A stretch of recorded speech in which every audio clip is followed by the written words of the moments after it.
Again, there's just a lot of things in there that the Democrats oppose when it comes to the regulations around DeFi. They want, private permissioned ecosystems and some oversight and regulatory oversight and accountability. I kind of agree with a lot of the points that they brought up, to be honest with you. I mean, you got to take it with a grain of salt. Obviously, we're a wealth manager. We have about, not quite $1 billion under management anymore because the price is way down from where it was, but about 400 million XRP under management over there at Digital Wealth Partners. And so, I'm kind of in favor of some regulatory oversight. I think you need some accountability. The way that I think the lending protocol in the XRPL will work is there's going to be 4 people involved, right? And I think this is probably similar to how it's going to work on a lot of the DeFi stuff. You've got a borrower and a lender. So somebody wants to put up, whatever it is, whatever the issued asset is, or XRP, and then the other person gets whatever it is on the other side of that transaction.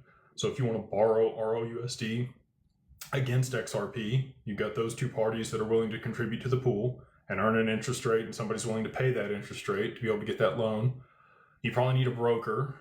And for over-collateralized loans, that's how DeFi has worked a lot up to this point, is you put your stuff in there, it gets lent out, or you're borrowing against your stuff and it's over-collateralized and you get, the stable coin, whatever it is.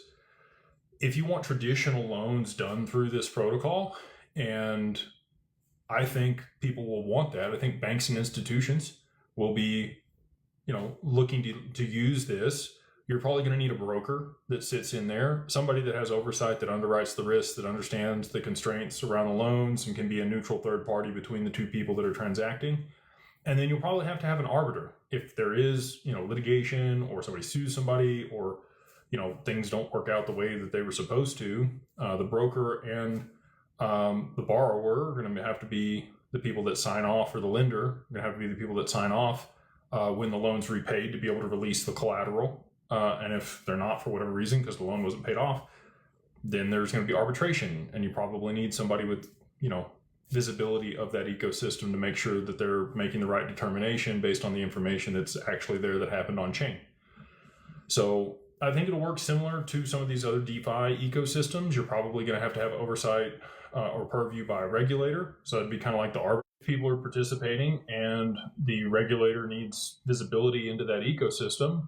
I would think that they would be, have visibility into that for auditability and all the other reasons that you would need that. You probably have somebody like an RIA or a broker dealer or somebody else administering that ecosystem, underwriting the risk, understanding what's going on, trying to make sure that there aren't bad actors. And if there are, they can get the regulator involved, that type of stuff. So I think that there's going to be, again, 3 to 5 parties involved in a lot of these DeFi ecosystems. And that's really kind of how I think it probably should be run. But as of it today, you have normally a centralized third party that's issuing the loan. So there's not anybody underwriting the risk. There's, a code that's been developed, and there's, somebody making money off of it on the back end. And if you don't get it really any kind of grace period, that's why we work with people that, do a tri-party agreement with us and Digital Wealth Partners to be able to get a loan against your XRP or your Bitcoin or your ETH or your Solana, whatever you want to post as collateral. We have good partners that can generate ROUSD or USDC or, whatever you want, or cash if you want it wired to your bank account.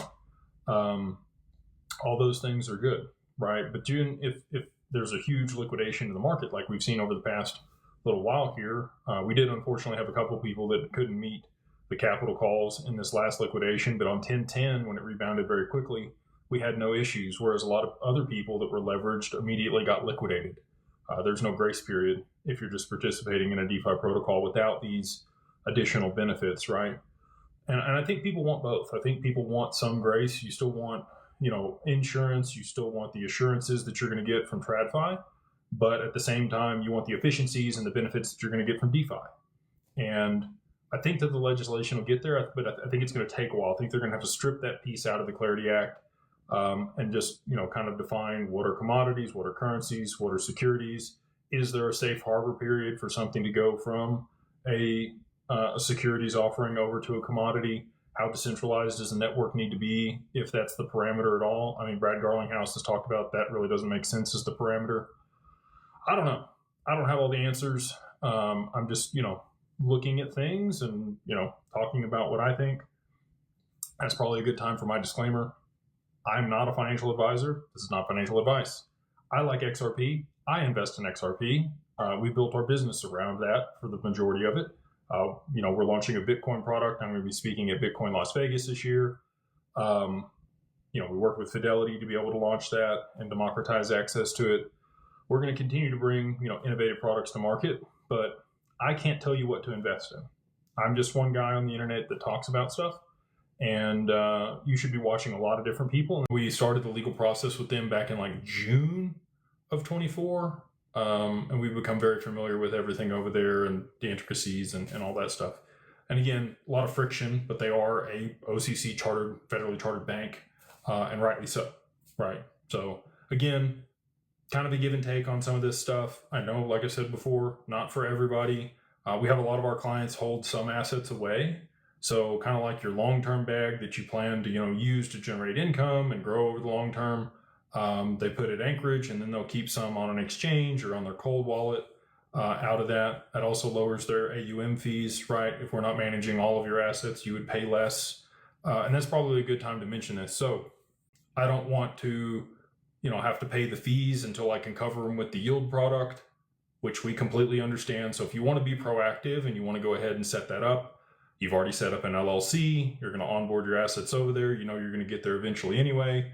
You want to beat the crowd, because as soon as we announce the yield product, I can guarantee you it's going to be gangbusters. There's going to be a lot of people that want to onboard with us. And I don't say that facetiously or like, biggity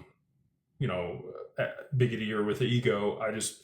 I want it. Like, I'm excited about it. And so I think other people will be too. I could be wrong about that, but I think that they will be. So if you want to be proactive, if you've already set up an LLC or you're doing one right now, you can use the code onboard100 to get you $100 off the onboarding over there with Digital Wealth Partners.